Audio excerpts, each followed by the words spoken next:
মানুষ যে কিসের জন্য এত বড়াই করে আমার মাথায় ঢোকে না। কারণ এক সেকেন্ডের নাই ভরসা, সে যেই হোক না কেন। একবার নিত্যন্ত যে গরিব, সে থেকে প্রধানমন্ত্রী পর্যন্ত একটা মাত্র সেকেন্ড, এক সেকেন্ডের নিঃশ্বাসটা বের হয়ে গেলে শেষ।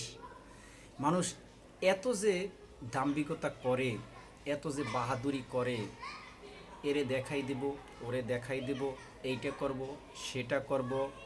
মানে আসলে এটা একটু ভাবে না যে আমার মৃত্যু হবে। আমার পৃথিবীর ভিতরে সব যদি আপনি ধরেন যে না এটা সত্য না, ওটা সত্য না, সেটা সত্য না, কিন্তু মৃত্যু সত্য। মৃত্যু অবধারিত, প্রত্যেকটা প্রাণী, প্রত্যেকটা মাখলুক এর জন্য মৃত্যু অবধারিত। যে মাটি দিয়ে আমি মানব তৈরি, এই মাটিতে আমার চলে যেতে হবে। আমরা হিংসা বিদ্বেষ দাম্ভিকতা বাদ দিয়ে ভালোবাসুন। সর্বোচ্চ সর্বোচ্চ এবাদতের একটা স্তর আছে। মানুষকে ভালোবাসা, মানুষের কষ্টে দুঃখিত হওয়া, সুখে হাসি দেওয়া, এটা এবাদতের চেয়ে কোনো অংশে কম না, এটাও এবাদতের ভিতরেই পড়ে। তাই আপনি সদ্গায় জারিয়া করতে পারেন, মানুষকে উপকার করতে পারেন। এখন বর্তমান সমাজ আবার মানুষকে উপকার করলে আপনি ধার দেন, আপনি 5,000 10,000 আপনি 1,00,000 টাকা ধার দেন, আপনার টাকা নিয়ে আর সে আর আপনার সাথে দেখা করবে না। কিন্তু আল্লাহ রাসূলের জমানায় সোনালী যুগে এই টাকা ধার দেওয়া এটা ছিল সুন্নত। আল্লাহ রাসূল যে বিপদে পড়তো তাকে সে এভাবে হেল্প করত। সে সুন্দরভাবে একটা ব্যবসা শুরু করত, ছোট একটা ব্যবসা শুরু করত, ব্যবসা দিয়ে লাভবান হইতো, আল্লাহ রাসূলের টাকা তাকে ফেরত দিত।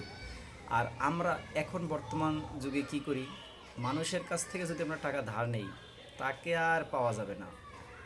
মুদি দোকান থেকে আমরা যদি টাকা বাকি খাই, ওই টাকা তো আর দেবই না, দরকার আর এক দোকানে মানুষ নগদ টাকা দিয়ে কিনে খায়। তাও ওই বাকি যে দোকান থেকে টাকা নেয়, ওনার টাকা তো দেয়ই না, বরং ওনারে ঘুরায়। আর ওই রাস্তা দিয়ে তো যাবেই না, আর এক রাস্তা দিয়ে দরকার হয়ে যাবে। কিন্তু এরকমের কেন?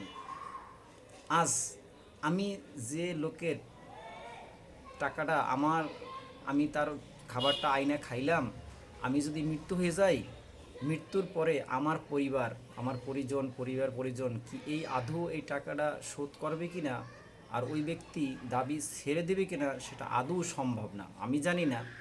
আর যদি হয় তা তো আলহামদুলিল্লাহ ভালো। কিন্তু আমাদের সমর্থ থাকতেও তারপর আমরা খালি শুধু নয় ছয় করে ঘুরাই। তাহলে আপনাকে তো সে চিনে ফেললো, আপনাকে আর বাকি দেবে না। আপনি ঠেকে যান, আপনি যদি কোনো ক্রমে ঠেকে যান, তাহলে আপনি তার কাছে আর কোনো দিনও বাকি পাবেন না। তাই আমরা মানুষের পারলে উপকার করব, না যদি না পারি উপকার না করি, কিন্তু ক্ষতি করব না। অন্তত মানুষের ক্ষতি থেকে আমরা বিরত থাকব। হয়তো 3 বেলার জায়গায় দরকার 3 বেলার জায়গায় 1 বেলা খাবো, কিন্তু মানুষের ক্ষতি করব না। আমরা ইনশাল্লাহ এটা অদা করব। আর একটা জিনিস আপনাদের বলি, সেটা হয়েছে, যদি সম্ভব হয় প্রত্যেকটা ব্যক্তি, আমরা যে ইবাদত করি, এই আমাদের ইবাদত দ্বারা জান্নাতে যাওয়া খুব কঠিন। এর সাথে নফল ইবাদত করতে হবে। আর আল্লাহ রাসূলের সুন্নত এটা আঁকড়িয়ে ধরতে হবে। যেমন একটি সুন্নত, সেটাও অনেক বড়।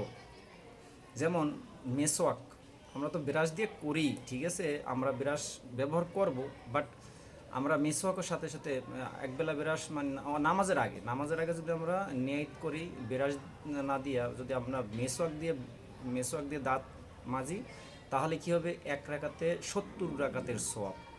এটা তো আমার আমলনামায় জমা হবে। তার মানে দেখেন, যদি একটু নিয়ত করে যদি মেসওয়াক করি, আপনি পেস্ট দিয়ে, আপনি ব্রাশ দিয়ে আপনি সকাল রাতে করেন, সকালে রাতে কোনো সমস্যা নাই। কিন্তু 5 ওয়াক্ত নামাজের আগে ব্রাশ ব্যবহার করবেন, মেসওয়াক ব্যবহার করবেন, ব্রাশও ব্যবহার করেন, সমস্যা নেই। কিন্তু মেসওয়াকটা 5 ওয়াক্ত নামাজের আগে ওযু করার সময় আপনি মেসওয়াকটা ব্যবহার করলে আপনার আমল নামায় সব বৃদ্ধি পাবে। যদি 10 রাকাত নামাজ পড়ি, 10 রাকাত নামাজে দেখছেন 700 রাকাতের সব, কত বড় নিয়ামত। আল্লাহ তালা আমাদের শুধু পৃথিবীতে আমরা বসবাস করি নিয়ামতে দিয়ে দিয়েছে, কিন্তু আমরা নিয়ামতগুলো খুঁজে খুঁজে আল্লাহ রাসূলের সুন্নতগুলো আমল করার চেষ্টা করি, মানুষের ক্ষতি থেকে বেঁচে থাকি, ক্ষতি করব না, অদা করি। ইনশাল্লাহ এই এই ছোট দেশটা সোনায় সোহাগা হবে। আমি যদি আপনার ক্ষতি না করি, আপনি আমার ক্ষতি করবেন না, দেখবেন এই দেশটা আরও উন্নত হবে। আসুন সবাই প্রতিজ্ঞা করি, অন্যের ক্ষতি করব না, পারলে উপকার করব, না পারলে ক্ষতি করব না, ইনশা আল্লাহ।